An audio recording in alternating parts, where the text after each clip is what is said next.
So I can hear again, and now we're in Florida, and it's the next day, and we're not so tired, which is fantastic. And we're walking through Florida, which has weird trees. Very strange trees. Very strange trees. We're, how many, Bailey, when she got here, we both had the same thought that the trees were weird. There's somebody with a blonde blower. What is that called? Leaf blower. Leaf blower. Probably can't hear it. Blowing weird right leaves because there's weird trees. Oh, she researched trees when she got here. How many trees? Did you know that Florida has 7 species of pine and none of them are native to Vermont? What?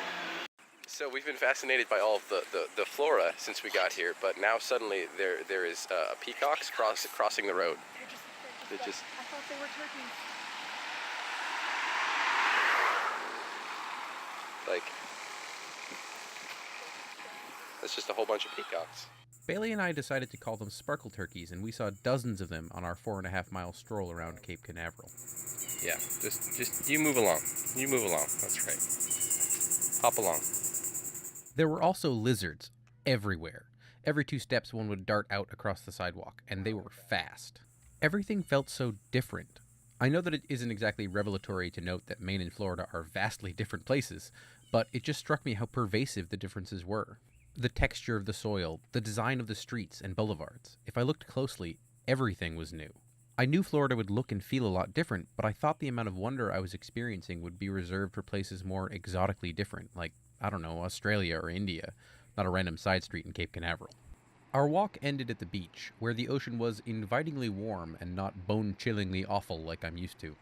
We didn't stay for swimming that day, but Bailey did go wading for a while before we headed back. So, I'm waiting for them to start singing. what are we gonna do today? I don't know. What do you want to do? Now don't start that again. So we are now driving to meet friends that Bailey met on the internet. Yes, strangers from the internet. Strangers from the internet. They seem nice though, so I'm not worried. I had seen 1 or 2 of their YouTube videos that Bailey had sent me, but I didn't really know much about them. I was happy for my sister though, because she seemed very excited. Her enthusiasm got me thinking about online community, and community in general.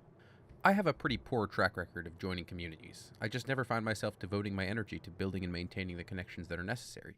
One-on-one I do great, but put me in a forum and I gradually withdraw. It is a trend I would very much like to break. People. Hi. Hello. Hello. Nice to meet you, stranger.